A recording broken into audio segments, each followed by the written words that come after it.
Radhe Radhe. Hello everyone. Let's begin with a new episode.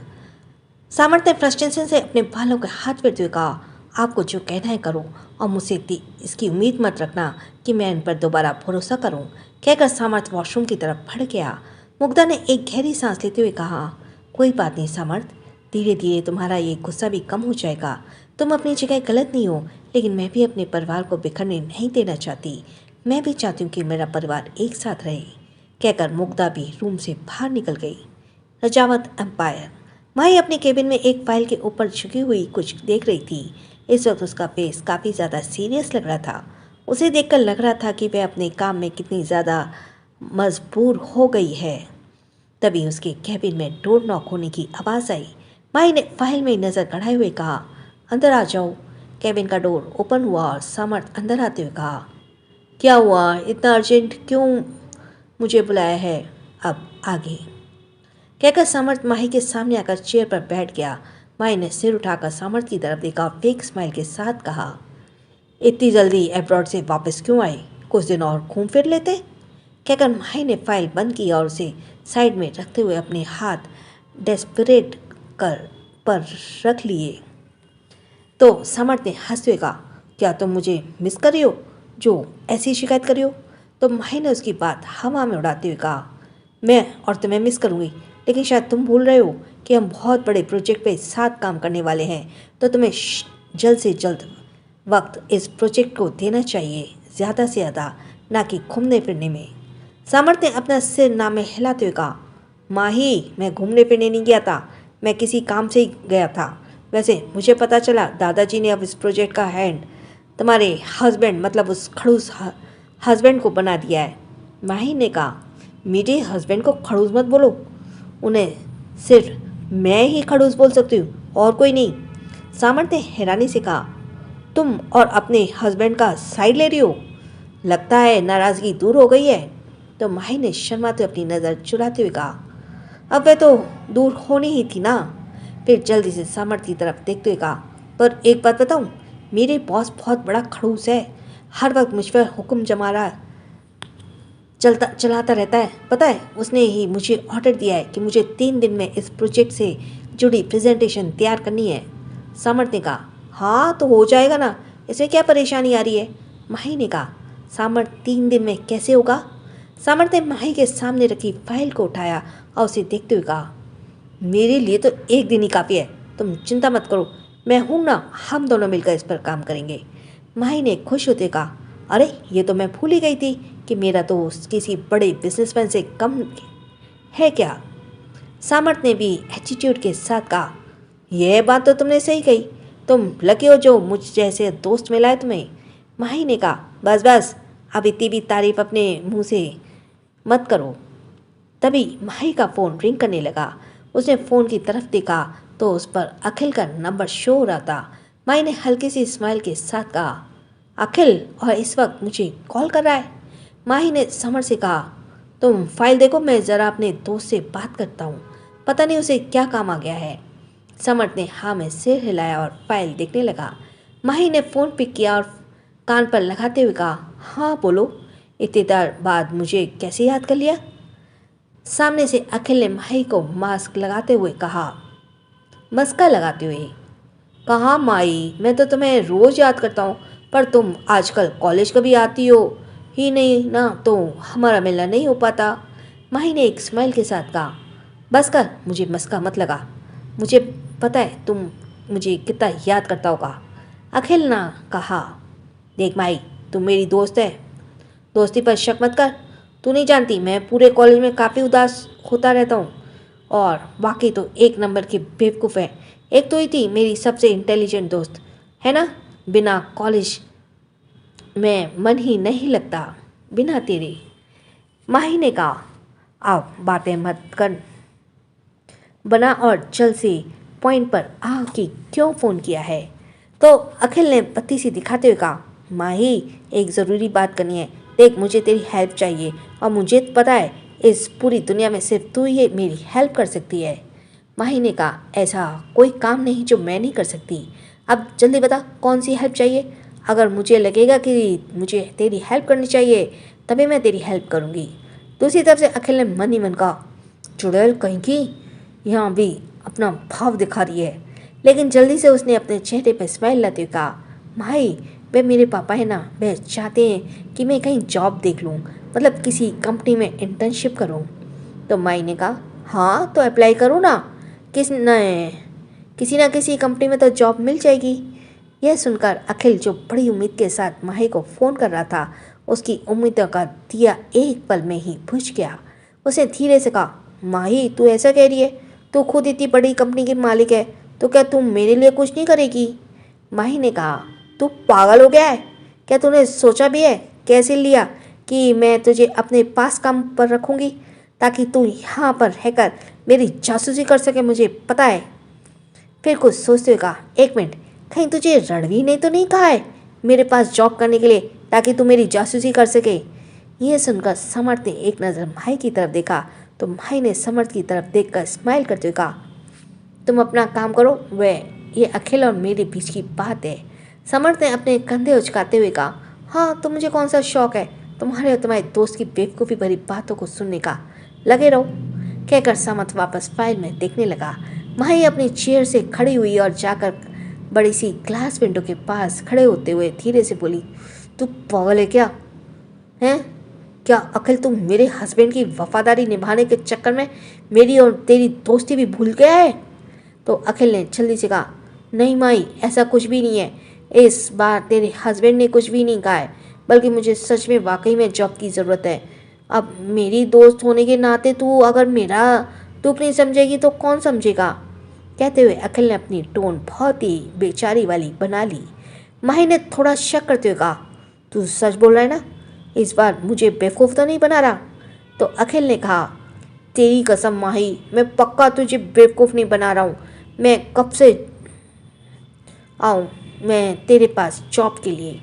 माही ने सोचते कहा, एक काम कर, तू अभी 1 घंटे में आ जा, फिर हम बैठकर बात करते हैं कि तेरे लिए कौन सी जॉब सही रहेगी। यह सुनकर अखिल एकदम से खुश होते बोला, मुझे तो सही यही उम्मीद थी, तू सच में मेरी सच्ची वाली दोस्त है। अच्छा मैं अभी पहुँच रहा हूँ। कहकर अखिल ने कॉल डिस्कनेक्ट कर दिया। तो माही ने अपनी आई रोल करते हुए कहा, इसे मैंने जॉब के लिए बुला तो लिया, पर अगर मुझे पता चला ना कि ये वापस रणवीर के लिए काम कर रहा है तो सच में मैं इसे एक बिल्डिंग से नीचे फेंक दूंगी। समर, जो भाई की बात सुनकर मन ही मन हंस रहा था, उसने फाइल को बंद करके डेस्क पर रखते हुए कहा, लगता है बहुत गहरी वाली दोस्ती है तुम दोनों में। माही वापस अपनी जगह बैठी और बोली, हाँ इतनी गहरी दोस्ती है कि किसी दिन गुस्से में आकर अपनी जान, उसकी जान ही ले लूँगी। तुम्हें नहीं पता, वो एक नंबर का दल बदलू है। समर्थ ने बड़े ही कंफ्यूज वाले एक्सप्रेशन के साथ पूछा, दल बदलू? ऐसा कौन सा काम किया है कि उसे इतनी बड़ी उपाधि मिली? माई ने पानी का ग्लास टेबल पर उठाते हुए कहा, वो बहुत लंबी कहानी है, वो सब जाने दो। कहकर माही ने पानी के ग्लास एक घूंट पानी भर। तभी उसके कैबिन का डोर झटके के साथ ओपन हुआ और अखिल ने बड़ी तेजी से चिल्लाते हुए कहा, मैं आ गया। अखिल को अपने सामने देखकर माही के मुंह में भरा हुआ पानी एक बौछार के साथ सीधा सामर्थ के ऊपर आकर गिरा। सामर्थ ने हैरानी से अपनी तरफ देखा और फिर माही की तरफ। माही ने कहा, ये क्या कर रही हो? माही ने हंसते हुए कहा, सॉरी सामर्थ।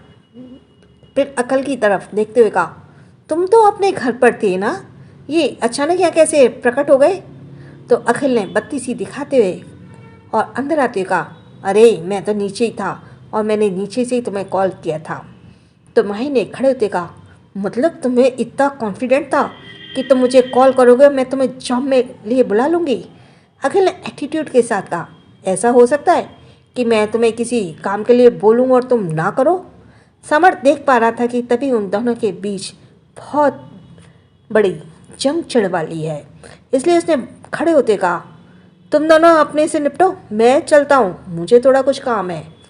माही ने अखिल को ही घूरते हुए समर्थ से कहा, हाँ समर्थ तुम जाओ, क्योंकि अभी किसी का कत्ल होते हुए तुम देख नहीं पाओगे।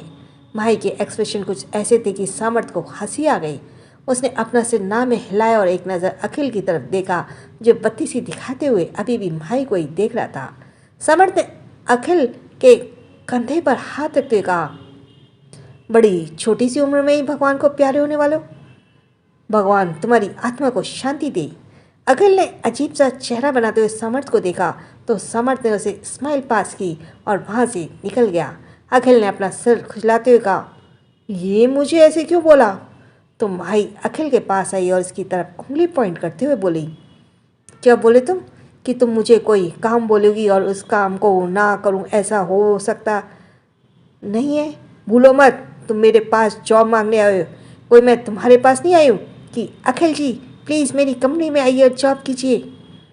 अखिल ने माही की बात को इग्नोर किया और पूरे कैबिन पर नज़र डालते हुए कहा, वाओ माही, क्या कैबिन है तुम्हारा। मान गए इतने बड़े एम्पायर की मालकिन के काफ़ी ठाठ होते हैं। अखिल को अपनी बात इग्नोर करते देखकर माही ने उसे कुछ कहने ही वाली थी, तभी अखिल जाकर माही की चेयर पर बैठ गया और उस पर रोल घुमाते हुए बोला, वाह बड़ा सुकून मिल रहा है इस चेयर पर बैठकर। माही सही है माही, बड़ी किस्मत वाली है तुम। कहकर अखिल तो पूरी तरह से रोलिंग चेयर पर पसर ही गया था। तभी माही ने अपनी मुट्ठियाँ कसी और दंदनाते हुए अखिल के पास गई और उसकी तरफ उंगली पॉइंट करते हुए कहा, चुपचाप यहाँ से उठ जाओ, समझे? भूलो मत, यहाँ पर मैं तुम्हारी दोस्त नहीं बॉस हूँ। यह सुनकर अखिल ने उसे ऊपर से नीचे तक देखा और उसकी बात हवा में उड़ाते हुए कहा, माही पहले तो मेरी दोस्त है समझी, और अपना ये एटीट्यूड ना अपने एम्प्लॉयज़ के सामने दिखाना। माही ने उसे पंच दिखाते हुए कहा, समर्थ अब तू यहाँ से उठ रहा है या नहीं? यहाँ समर्थ तो नहीं, यहाँ तो अखिल है। अखिल अब तू यहाँ से उठ रहा है या नहीं? तेरा मुंह तोड़ दूंगी, तू मुझे बहुत गुस्सा दिला रहा है। अखिल जल्दी से चेयर से खड़ा हुआ और चेयर के पीछे जाते हुए बोला, हाँ हाँ हो गया ना खड़ा, हर बार डराती क्यों रहती है? माही ने अपने हाथ बांधते हुए कहा, सच सच बता, तुझे मेरे पास जॉब करने का आइडिया किसने दिया है? अखिल ने मुंह बनाते हुए कहा, अरे मैंने तुझे अपनी मजबूरी बताई ना, दरअसल मेरे डैड ने मुझे घर से ही निकाल दिया है और कहा है कि मैं खुद कमाऊँ और अपना गुजारा करूँ। कहकर अखिल ने बहुत ही बेचारी वाली शक्ल बनाई। माही ने पहले ही हैरानी से उसे देखा और पूछा, ऐसा कौन सा कांड किया तूने अखिल जो तुझे तेरे घर से ही निकाल दिया गया है? अखिल ने नज़र चुराते हुए कहा, ज़्यादा कुछ नहीं, बस वो मेरी 3 गर्लफ्रेंड मेरे घर पहुंच गई तो बस वहीं पर एक बड़ा कांड हो गया। ये सुनकर माही का मुंह खुला की खुला रह गया। क्या 3 गर्लफ्रेंड? अखिल तो पागल हो गया है क्या? यहाँ लोगों से एक भी नहीं संभलती और तू 3 लिए घूम रहा है।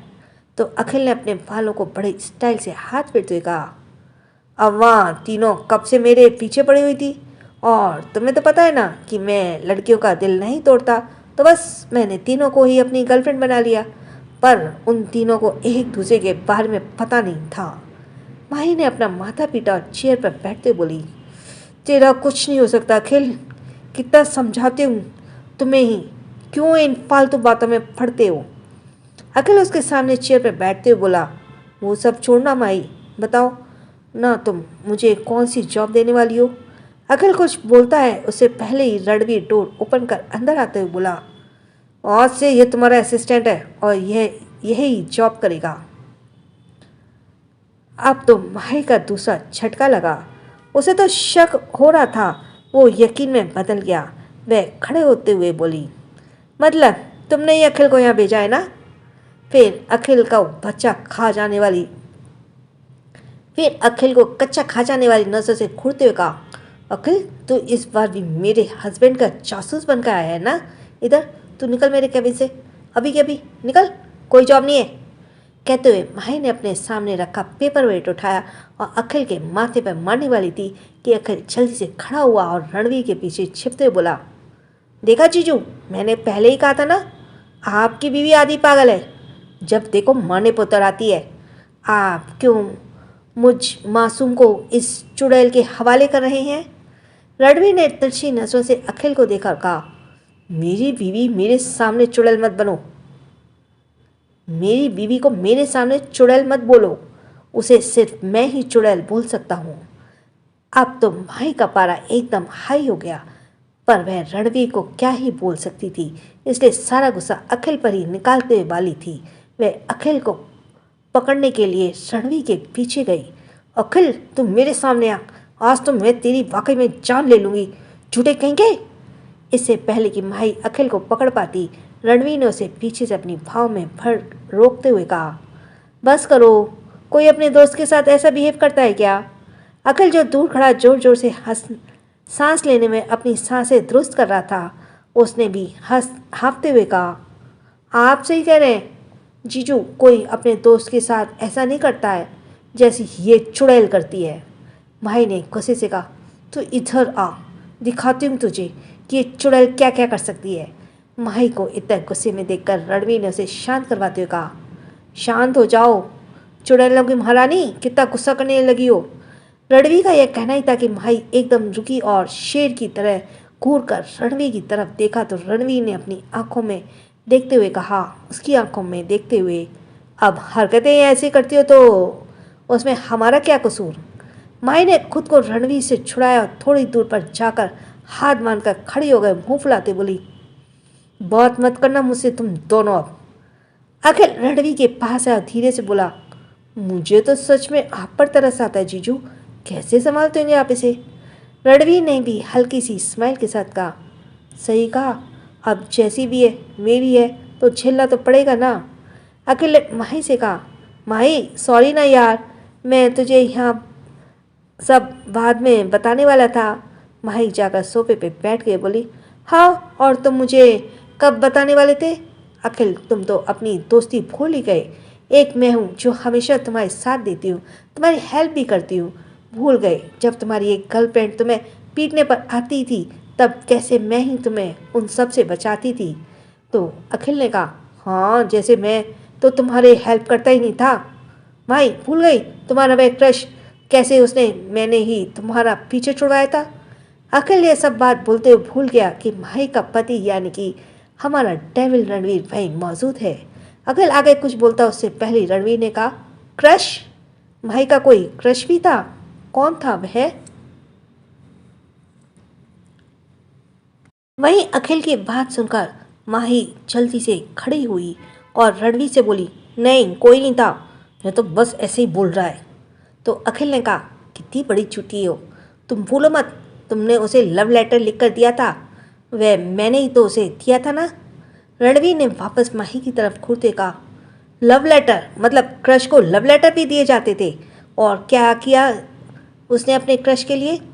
अब माही अखिल को चुप रहने का बार बार इशारा किए जा रही थी, पर अखिल ने तो एक बार मुंह खोला तो माही की पूरी पोल पट्टी ही रणवीर के सामने खोल कर रख दी। अरे आपको नहीं पता कितना फ्लर्ट किया करती थी उसके साथ और उसके तारीफें भी किया करती थी, उसे हैंडसम और हॉट कहती थी। माही ने जल्दी से आकर अखिल के मुंह पर हाथ रखते हुए कहा, चुप हो जा नालायक, बोलता ही जा रहा है, चल निकल मेरे कैबिन से बाहर। कहकर माही उसका हाथ पकड़कर खींचते उसे बाहर की तरफ ले जाने लगी। वहीं अखिल पीछे की तरफ मुड़कर रणवीर से बोला, अरे जीजू और भी कई सारी बातें की हैं इसने, मैं आपको बाद में बताऊंगा, ठीक है। वहीं माही ने अखिल को कैबिन से बाहर धकेला और डोर बंद कर डोर से सट कर खड़ी हो गई। फिर उसने रणवीर की तरफ देखा जो उसे ही घूर कर देख रहा था। रणवीर ने अपनी तरफ इस तरह से देखते देख माही को गला एकदम घबराहट से सूखने लगा। उसने अपना गला टच करते हुए कहा, वो पागल है, तुम उसकी बातों पर भरोसा मत करो, ऐसा कुछ भी नहीं था। रणवीर अपना एक एक कदम धीरे धीरे उसकी तरफ बढ़ाते बोला, वो हैंडसम था और हॉट भी, और उसे बड़े प्यार से लव लेटर भी दिए जा रहे थे।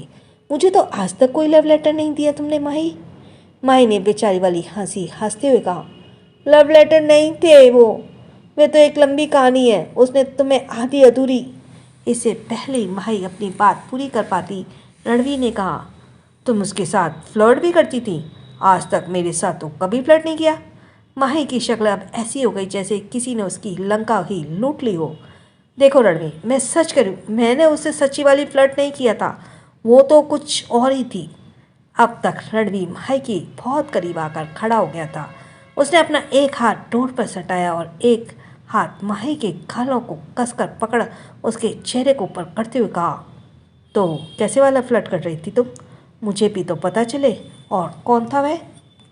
रणवीर ने माही के गालों को कसकर पकड़ते हुए था, जिस वजह से उसके गाल प्रेस होने की वजह से उसके होठ हल्के से खुल गए और वह बहुत ही क्यूट सा पाउट बना रहे थे।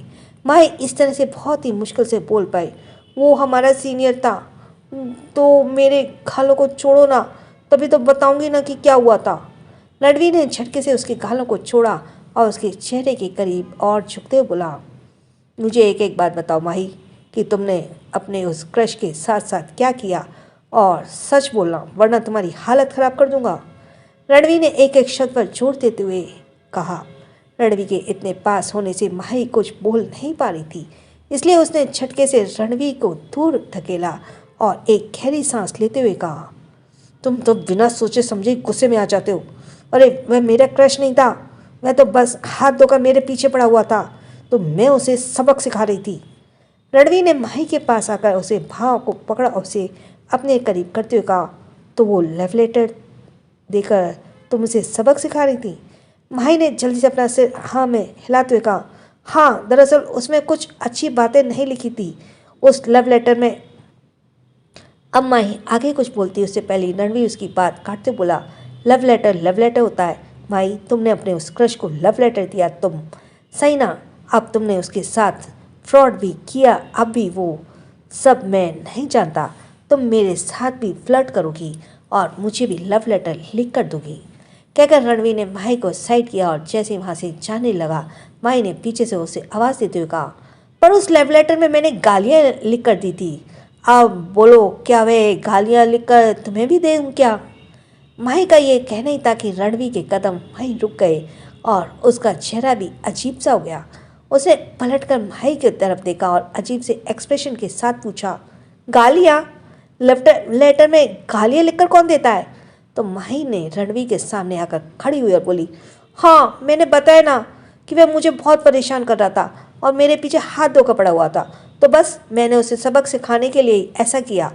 उस अखिल ने तुम्हें आधी अधूरी बात बताई, पूरी बात ऐसी थी कि पहले मैंने उसे झूठा प्यार दिखाया और फिर दूसरे दिन उसे मैंने अकेले में बुलाया। वह वहाँ पहुँचा तो मैंने और अखिल ने उसे जमकर पीट दिया, बस यही किया था। अब तुम बताओ, मैं तुम्हारे साथ यह सब करते अच्छी लगूंगी क्या? अब तो रणवीर को अखिल पर गुस्सा आ रहा था कि अखिल ने उसे आधी अधूरी बात ही बताई थी। फिलहाल उसने माही से कहा, नहीं ये सब करने की ज़रूरत नहीं है, वैसे तुम मुझे लव लेटर दो और मुझसे फ्लर्टिंग भी करो। पता नहीं क्यों पर रणवीर का दिल अंदर ही अंदर ऐसे ही फील कर रहा था कि माही अपने दिल के जज्बात लफ्ज़ों में पिरोकर रणवीर के सामने लव लेटर के रूप में दे और वह उसे साथ थोड़ा फ्लर्ट भी करे। माही ने कहा, पर मुझे ये सब नहीं आता है। तो रणवीर ने कहा, नहीं आता तो सीखो, पर अब तुम्हें यही करना होगा, क्योंकि चाहे तुम्हें छूटी हुई सही अपने उस सो कॉल्ड क्रश के साथ फ्लर्टिंग तो की ना, तो ये समझ लो तुम्हारी ये पनिशमेंट है। कहकर रणवीर ने उसे मीनिंगफुल स्माइल दी और वहाँ से निकल गया। माही का मन कर रहा था क्या वह दीवार से जाकर सर फोड़ ले। वह अखिल को ढेरों गालियाँ देते हुए वापस अपने काम में लग गई। सो इसके साथ ही थैंक्स फॉर लिसनिंग। छोटों को प्यार, बड़ों को सम्मान, और क्या कहते हैं, बचे तुम हो का सीज़न 2 का नेक्स्ट न्यू एपिसोड आज ही डला है।